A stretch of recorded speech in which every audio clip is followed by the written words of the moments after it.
Barload Savage and Effect, equip the Christian Cleaverbacks, and go. This one's in the bag. Drop return. Oh man, I don't feel so good. Standby. Anything? No, just keep going. Oh man, stop slow playing. Oh god. Oh my god, just school, please. Please play faster.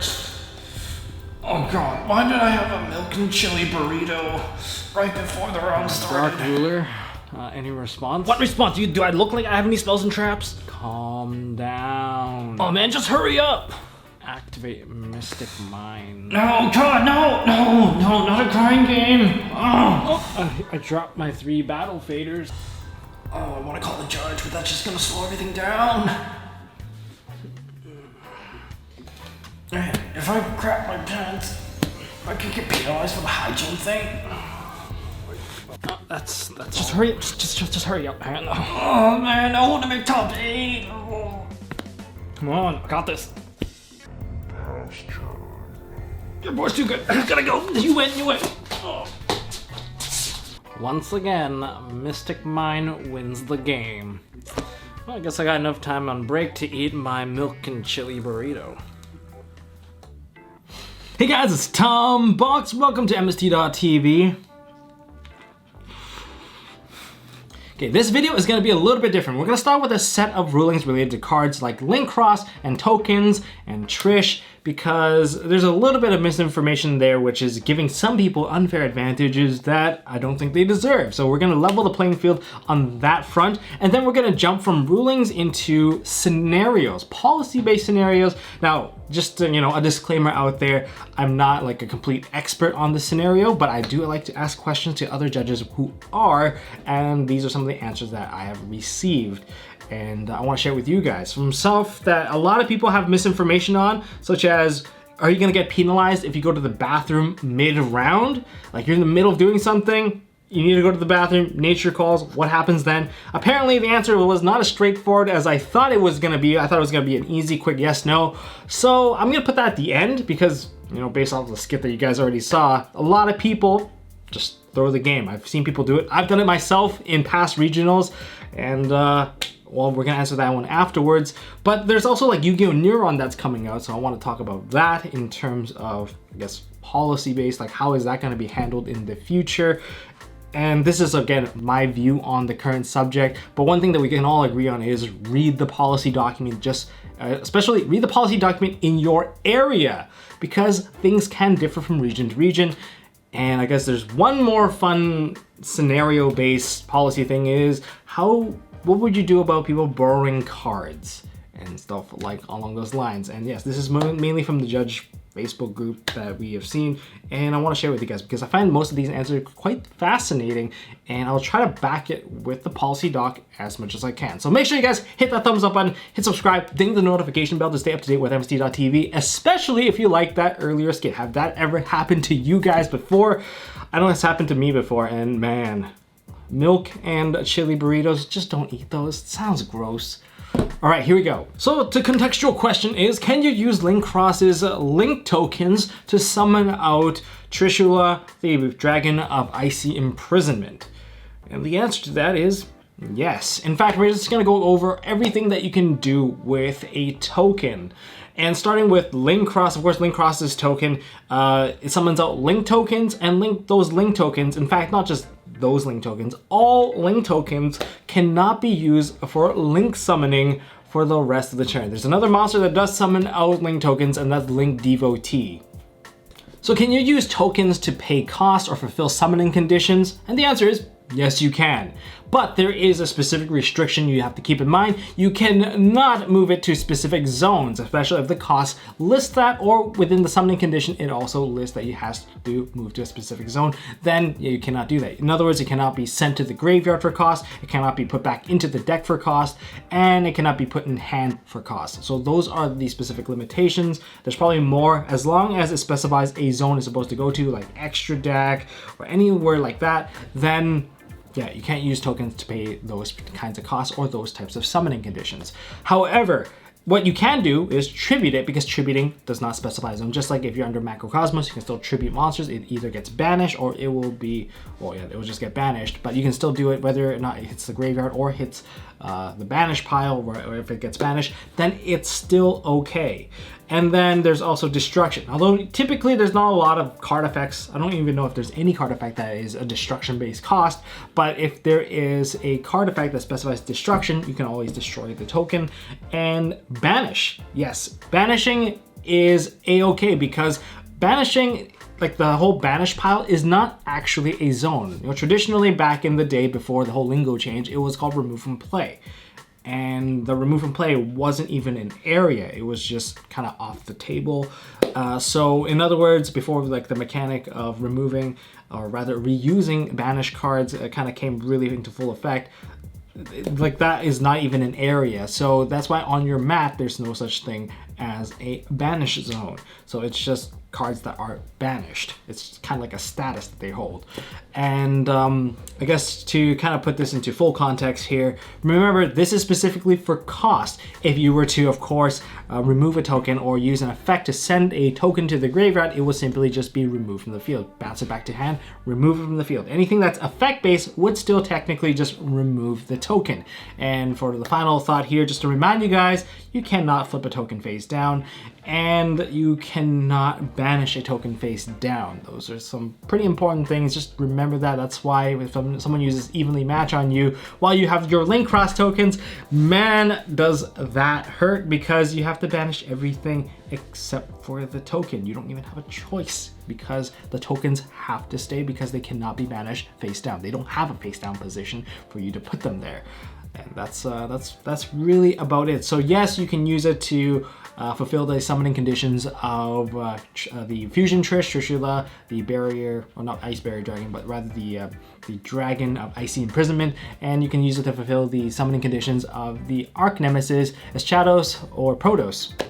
So there you have it. Okay, now we're gonna jump from the rulings over to the policy-based scenarios. Let's start off with something that is a bit more conflicting between TCG and OCG, the companion app, Yu-Gi-Oh! NEURON. This companion app that could be on your iPad or your phone. Well, it's like a calculator, it's a card scanner, it's a deck list builder, it can scan cards for you, dig up the database for you. There's a lot of great stuff. You know, back in the day, I made an app called Dual Tools Pro. It was really fun. Of course, it's no longer available, because if Konami's gonna make one, why would I compete?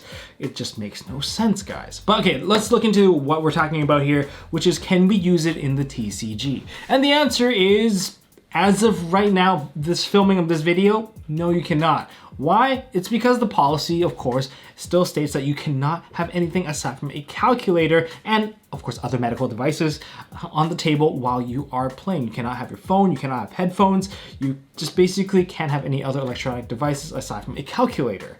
And can you use it at locals? I don't know. Would you use it at your locals?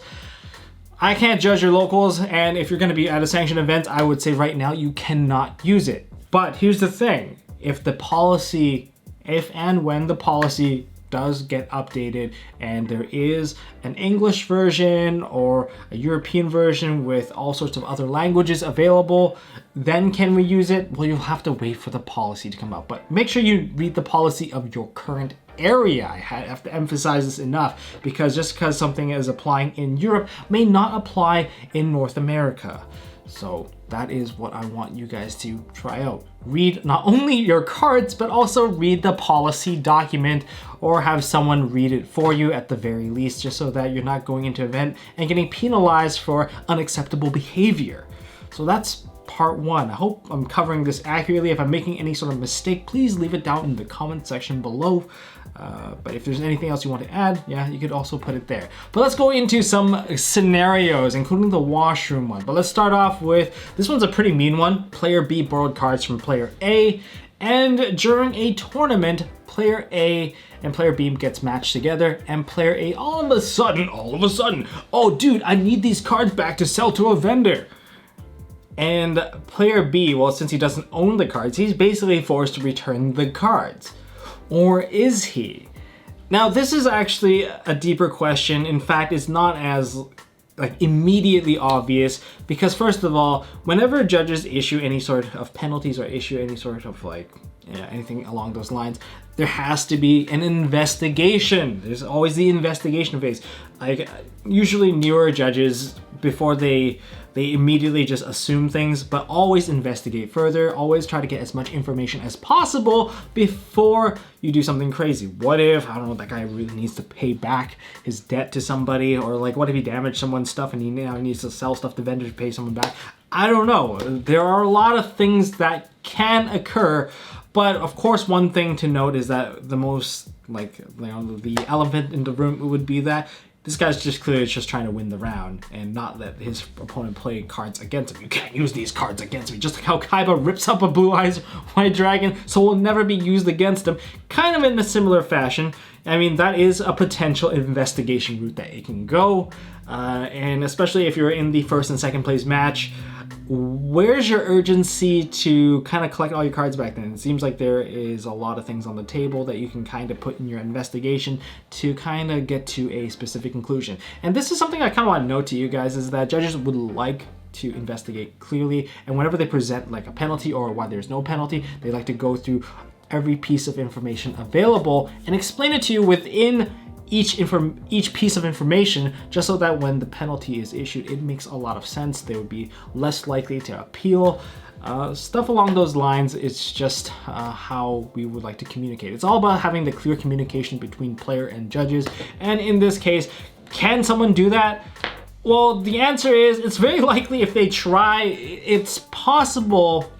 Like, this is a possible angle. They're going to get an unsporting conduct, penalty issued towards them, because in the unsporting conduct area, it states that while Konami encourages persons to have fun at a tournament, they are expected to withhold from engaging in behavior that may be offensive or ruin the integrity of the event. So just use your common sense. Don't do something like that.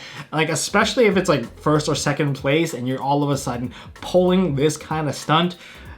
Let's just say there's a lot of things stacked against you when you're trying to do something. Oh, I'm gonna win my ICS. Maybe not quite if you try to pull something off like that. I'm 100% sure that's probably not gonna fly, but that's just my opinion. What are your opinions? Like, first of all, player B, why are you friends with player A? It seems like winning is more important than your friendship here. I mean, you both made it to first and second place. Why are you doing this to each other? Man, I can't imagine the car ride back with each other. Oh, someone is probably going back on a Greyhound. Ugh, yeah, yikes. This is just a dark scenario, but yeah, in other words, there are things in place to kind of protect the integrity of the event. And also note, judges are supposed to perform investigation. Just don't jump to conclusions is kind of what I'm trying to say here. And let's go into, finally, the washroom scenario. And for the last question here is, can you go to the bathroom mid-round, before round? The answer is yes. Are you going to get penalized for it? That really depends. This is the part where it still gets iffy. You know, here's the funny thing. Back in the day, and in fact, a lot of judges think this because, especially newer judges, they think that you aren't allowed to go to the bathroom mid-round. If you're leaving the table, you're going to take the loss. That's it. In fact, that's how I learned it when I started to go to regionals. And when I went to regionals, like, oh man, I really need to go to the bathroom. I forgot to go, or I played into time back in the day. And it's just that I don't have time to go to the bathroom mid-round. I didn't want to tardiness, so then I just kept on playing. And then my friends just told me, oh, if you need the bathroom, you just gotta scoop it up. And the opponent also confirmed the same thing. Yeah, you gotta scoop it up if you're gonna leave the table. So then I didn't bother calling judge. And that is a really big mistake. You can call judge. Now, depending on the event, there are probably different scenarios that you may face when trying to go to the bathroom. Let's face it, going to the bathroom is just a human need, and not allowing someone to go to the bathroom is just inhumane, and that's not what this game is about, and not what the people are about. Judges are humans too, they also need the bathroom. So with that in mind, yes, you can technically go to the bathroom. Depending on the event, you might experience different things, and there's also other risks that you have to assess, because you can't take your cards with you. The cards still have to stay on the table. That's quite important, especially if this is mid-round, your cards have to stay on the table. If you're mid-combo, that can also go into the consideration of what they're thinking. And so at a regional event, usually no one can really escort you to the bathroom because of the fact that there's just not enough judges. Judges have to constantly handle calls within their area. Therefore, they can't escort you. But then at a YCS, it's likely available. Now, I've escorted people to the bathroom at YCSs before myself, so I can tell you that right now. A top cut, guaranteed. They always encourage players to like, oh, you're in between round. If you need the bathroom, just call a judge and they'll escort you there and you don't have to have this issue. All right. So, but then I think even within the Swiss rounds, the judges could probably talk to the judge lead in their area. The judge lead could probably escort, or the judge will take care of the area while you escort someone over there. Whatever the procedure is, it really depends on the event. So this is just coming from my opinion right now. But I have escorted people to the bathroom, but at a regional, it's not likely. But what could happen is the judge may remain in the area and keep an eye on your stuff. That's the risky part there. You have to leave your stuff behind. And that's quite dangerous if you're not feeling comfortable. If you got like really expensive cards and you're afraid of someone just taking your cards, or if the judge doesn't look and someone looks at your cards, kind of messing up your game. Well, let's just hope that the area where the people are sitting around your table, they are honest people and they're just keeping an eye on all your stuff. And that's all you can really hope for if you really need the bathroom that badly. That's why a lot of people choose to scoop the round instead of going, because yeah, getting your stuff stolen would feel absolutely terrible. But you can always hope for the best. And judges, they can always keep an eye on your stuff while you go to the bathroom, whatever you needed to. But just remember, judges still have to constantly answer calls. If judge calls do occur, here's one thing that I recommend would be keep a timer on who's made that call, and just keep in mind of the time extension that you might have to issue to the other tables because someone went to the bathroom. Something like that. That's all I really can say. But there's a lot, because some people have, you know, health issues that require them to go to the bathroom a bit more often. Don't eat something that's gonna put you into the bathroom, for one thing. That's just silly, guys. One other thing that you can be curious of is, can you get penalized for going to the bathroom? It is possible to receive penalties while you go to the bathroom. If you actually take like 20 minutes, it's likely to hold back the event, and it's a possibility that you could get penalized for slow play in that regard. And then there's also the possibility, of course, before round, you're still subjected to, of course, tardiness penalties, and of course 3 minutes past tardiness, that's game lost, and then 10 minutes, that's match loss. There's other penalties that you may occur. It all really depends on the intent of why you're going to the bathroom. Are you mid-combo? Are you mid-siding? These are also things that could go into consideration. So just be very careful. Judges will investigate. And that's actually what I really want to kind of keep that point going forward. Everything requires investigation, so keep in mind.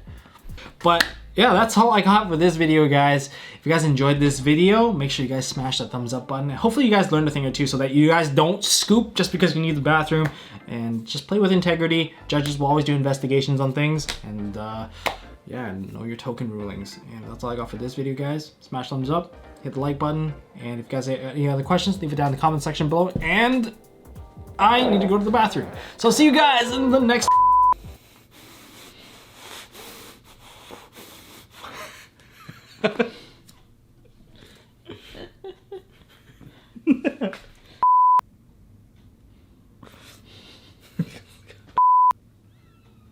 what we've